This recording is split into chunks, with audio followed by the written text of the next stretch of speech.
Hello, good morning. Good morning. आज मस्त केशवच्या हाताचा चहा आहे आम्हाला सगळ्यांना. काय रे केशव? आणि एकदम ट्रेन झालाय केशव आता चहा मध्ये, हे ना? आगगाडी झालाय ना तू. पहिले बैलगाडी होता, आता आगगाडी होऊन गेलाय. किती ठेवतोय वो? किती जणांची चहा आहे? 6 जणांचा. बर.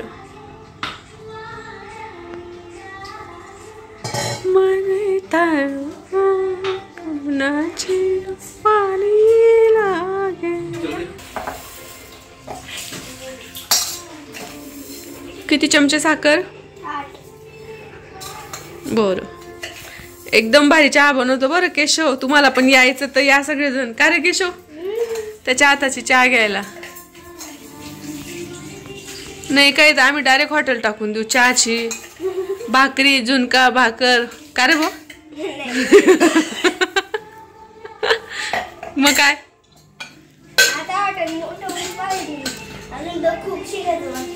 शिकायचं बाकी का? मोठं होशील त्या हॉटेल घेशील का मग?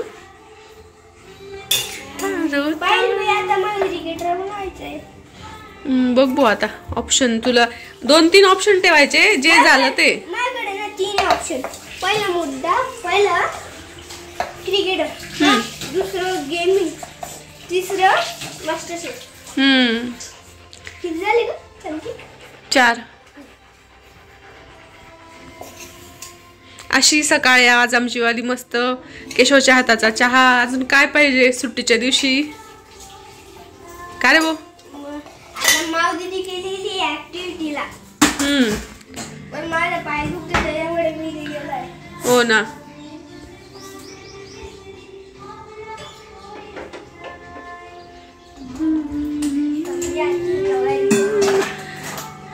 आणि केशव नेहमीच ठेवतो बरं का चहा. फक्त आम्ही व्हिडिओ घेत नाही. खूपदा ठेवतो तो. संध्याकाळचा चहा पण ठेवतो केशव, हे ना केशव? बघा गॅस पण लावला तर नाही त्याच्या हाताने. झाला का बोचा?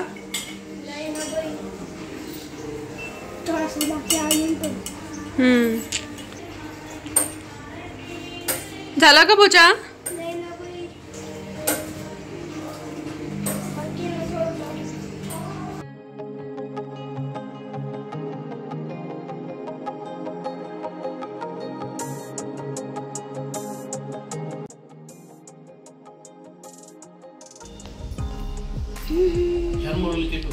थँक्यू. एकदम भारी, एकच नंबर चहा आहे केशव. थँक्यू. खरंच मी ना म्हणजे असं वाटतं की रोज घ्यावं तुझ्या हाताचा चहा. आयता चहा रोज. ओके. भाकरी कशी शिकून गेला तू, चहा बी शिकून गेला. हे आनंद दे मला आता. मस्त पैकी 8 दिवस चालले ते मी गावाला. तू पप्पा सांभाळून घ्यायचं. कुछ भी जायगा बाई. मग मला बनवून द्यायला लागेल. मग तिकडे चहा ठेवायला कोण राहील मग? आज आहे ना मस्त केशवने चहा ठेवलेला आहे. आम्ही आता सकाळचा चहा एन्जॉय करतोय. आज रविवार, सुट्टीचा दिवस. चला तुम्ही पण या मस्त पैकी टोस्ट चहा घ्यायला.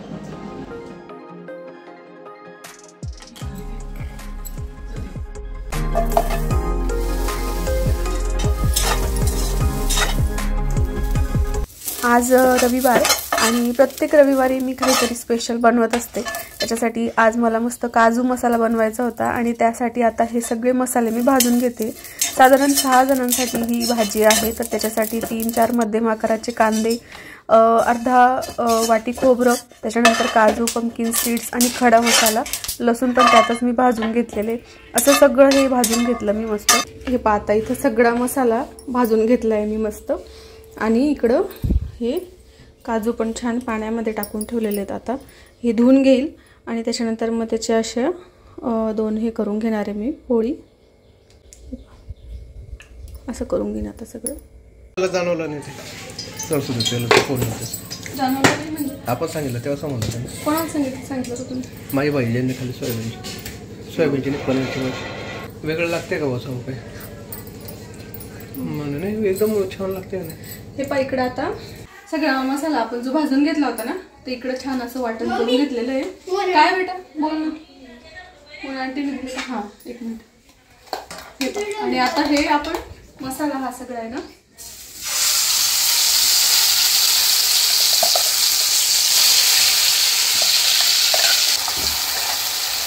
आज मस्त हॉटेलसारखी काजूची भाजी बनवायची आपल्याला। हे पहा छान असं परतून घेऊ आता आपण। हे पहा मसाला आहे ना छान परतून झालेला आहे। आता मला आहे ना हे चटणी, इकडं हा आपला घरी बनवलेला मसाला, हा काळा मसाला, हळद, हे सगळं आता छान परतून झालं पाहिजे म्हणून मी काय करते, हा मसाला आता बाजूला करून दिला। तसं वाटलं तर आपण याला तडका पण देऊ शकतो वरतून, पण मी असं इथं तेल टाकून घेतलं आणि याच्यामध्ये आता हा सगळा मसाला परतून घेऊ। थोडंसं गरम होऊ देते याला, हे जे तेल आहे ना मधलं याला, आणि याच्यामध्ये हा मसाला टाकून घेऊ।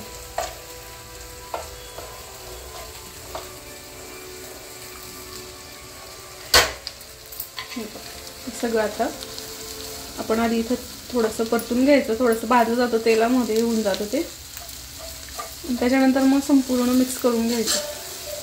आणि ह्या संपूर्ण मसाल्याला पण तेल सुटलं की तेव्हा मग गरम पाणी सोडून द्यायचं। इकडे साईडला मी गरम पाणी पण ठेवलंय व्हायला। गरम पाणी टाकलं ना छान तरी येते आणि चव सुद्धा खूप छान येते भाजीची, कोणती पण भाजी असेल ना। या स्टेजला मी मस्त त्याच्यामध्ये गरम पाणी टाकून देते।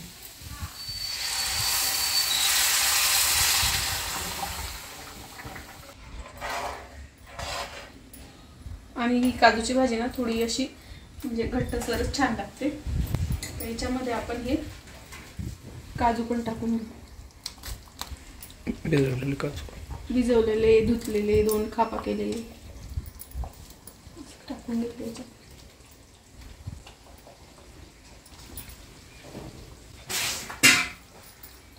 आणि आता छान उकळी येऊ द्यायची याला भाजीला। चवीनुसार मीठ टाकून घेऊ आणि वरतून कोथिंबीर, चवीनुसार मीठ। कोणतं मीठ टाकू? रॉक सॉल्ट, गुलाबी कलरचं छान राहतं हे मीठ। आपण ते पांढरं मीठ वापरतो ना त्याच्या वाटचं हे ते कोणतं म्हणतात आपण याला? रॉक सॉल्ट म्हणतात।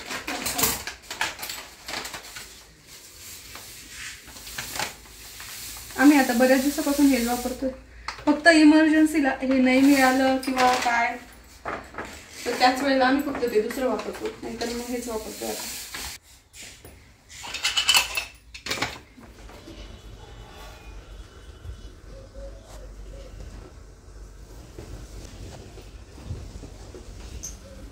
सगळे बेडशीट, गोधड्या रोज रोज धुणं चालू आहे आता माझं।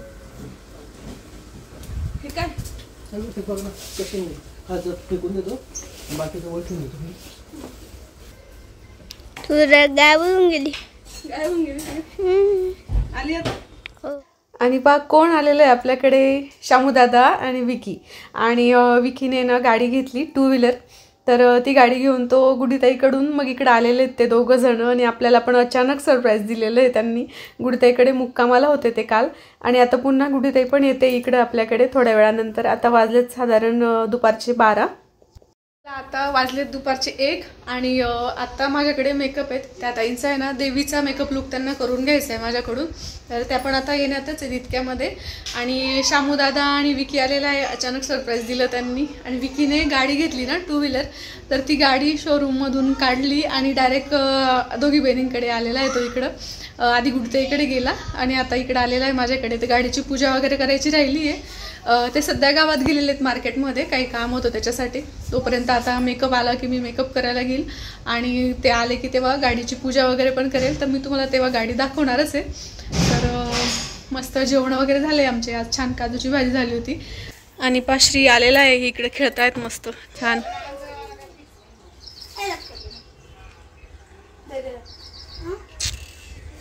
इकडं सगळ्या गोदड्या वगैरे धुवायचं चाललंय ना, ते कपडे सुकून राहिले। हाय बेटा, चला आता ताई पण आलेल्या होत्या मेकअपसाठी आणि देवी लुक त्यांना करून घ्यायचा आहे। नववारी आता ती रेडीमेडच आहे त्याच्यामुळे नववारीचं काही टेन्शन नाही। बाकी लुक झाला आणि तोपर्यंत विकी म्हणे आम्हाला लवकर निघायचंय पाणी पावसाचं, त्याच्यामुळे मग मी म्हटलं आधी पूजा करून घेते गाडीची।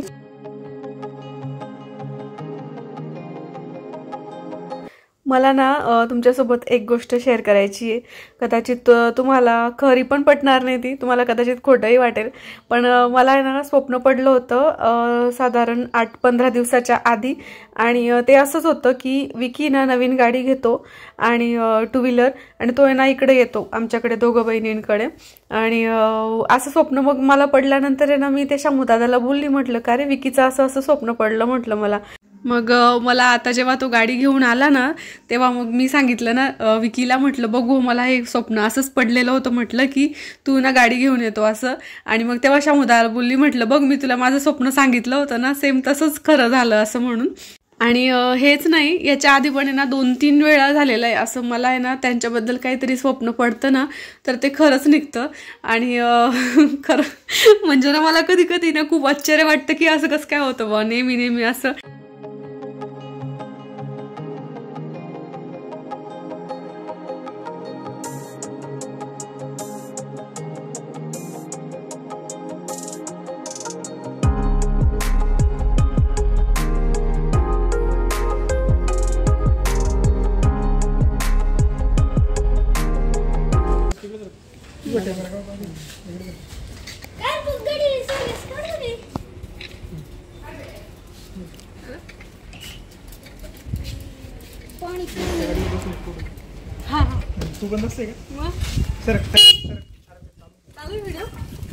गाडी लहान भावाने घेतलेली आहे विकीने, आणि त्याच्या आयुष्यातली पहिली गाडी कोणती आहे?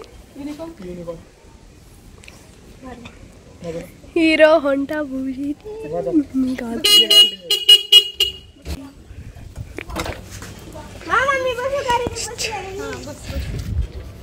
स्वकमाईतून पहिल्यांदा स्वतःसाठी गाडी घेणं म्हणजे खूप वेगळा आनंद असतो हा. आणि त्याच्या चेहऱ्यावर तुम्हाला तो आनंद दिसतच असेल. चालू आम्ही कसं झालं गाडीवर. बाय. कसं झालं गाड्या.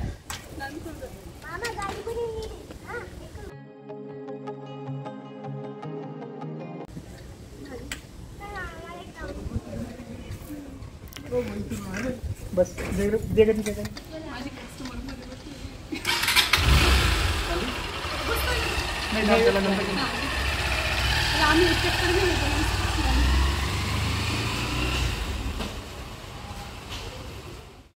आणि मस्त गाडीचा एक चक्कर घेऊन आली मी, नव्या गाडीचा एक चक्कर. शामुदादा बोलला म्हणे तिला फिरून नाही आणलं का तू, एक चक्कर देऊन ये म्हणे तिला पहिले नव्या गाडीचं. मग आम्ही मस्त एक चक्कर कॉलनीच्या अवतीभोवती फिरून आलो. खूपच भारी वाटलं. म्हणजे असे दिवस होते पहिले की जेव्हा मी सायकल चालवायची आणि विकी माझ्यापेक्षा बराच 4-5 वर्षाचा लहान आहे, मग मी सायकलीवर त्याला माझ्या मागे डबल सीट घ्यायची लहाना भाऊ असल्यामुळे. आणि आज पाहतो मला त्याच्या गाडीवर डबल सीट घेतोय मागे. खूप भारी वाटत होतं त्याच्या गाडीवर फिरताना. आणि खरंच मला खूप आनंद आहे. आपल्या भावाची प्रगती पाहून कोणाला आनंद होणार नाही बरं. मला तर खूप भारी वाटलं. अजून 4 व्हीलर हो, अजून भारी भारी सगळ्या गोष्टी त्याच्या आयुष्यातल्या सगळ्या छान हो, हीच देवाचरणी प्रार्थना. काय असतं माहिती का, आपला भाऊ जेव्हा पुढे जात असतो ना त्यावेळेला जर आपण त्याला म्हणजे खरंच मनापासून आनंद आपल्याला असला ना तर त्यावेळेला आपल्या भावाला पण खूप छान वाटतं. आणि आपण पण सगळ्या बहिणी ज्या आहेत ना त्यांनी पण आपल्या भावांचं तोंड भरून कौतुक करायलाच पाहिजे. कारण की आज ते आपल्याला वडील आपले थकल्यानंतर आपल्याला आपले जे भाऊ असतात ना ते आपल्या वडिलांच्या जागेवरच असतात आणि आपल्या आईवडिलांचा ते आयुष्यभर सांभाळ करणार असतात. कारण आपण मुली सगळेजण किती लांब राहतो, किती म्हणजे आपण आपल्या सासरी असतो, प्रत्येक गोष्टीसाठी आपल्याला आपल्या आई वडिलांकडे नाही जाता येत. त्यांचं छोटे छोटे दुखणं असतं, काही असतं, बऱ्याचशा गोष्टी असतात. तर त्या सगळ्यांसाठी आपला भाऊच त्यांच्याजवळ असतो, आपली वहिनीच त्यांच्याजवळ असते. त्याच्यामुळे ना आपण त्यांच्या सगळ्या गोष्टींमध्ये सहभागी व्हायला पाहिजे, त्यांच्या आनंदामध्ये, दुःखामध्ये. त्यांनी काही चांगली कामं केलं त्याच्यात आपण कौतुक पण करायला पाहिजे असं मला वाटतं आणि या मताची मी आहे. बाकी तुम्हाला पण काय वाटतं ते मला नक्की कमेंट करून सांगा. आणि गाडीवरचा एक मस्त चक्कर घेऊन घेतला भावासोबत आणि त्याच्यानंतर मग आली पुन्हा आपल्या क्लायंटकडे. आता ह्या ताईंचा जो देवीसाठीचा लुक आहे ना तर त्याच्यासाठी त्यांना कपाळावर असं हळदी आणि कुंकवाचं असं पाहिजे होतं, त्यांना मळवट भरलेलं. तर जास्त नको होतं, एकदम लाईट कलरचं पाहिजे होतं त्यांना. मग मी तसंच लाईट कलरचं घेतलं आणि मोठा असा म्हणजे चंद्रकोरची टिकली वगैरे न लावता कुंकूसारखं त्यांना पाहिजे होतं, गोल टिकलीसारखं. तर ते मी करून दिलं. आता पूर्ण हेअरस्टाईल वगैरे पण करते. थोडी सिंपलच हवी होती त्यांना हेअरस्टाईल. ते झाल्यानंतर मग पूर्ण लुक तुम्हाला मी दाखवते.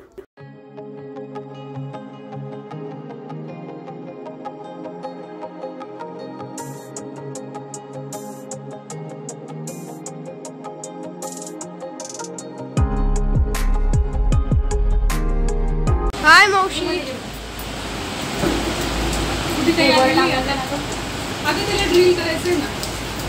Hi aunty. पाऊस सुरू झालाय आमच्या इकडे खूप. आणि काही मेकअप कसा वाटला सांगा. एकच नंबर आहे मेकअप.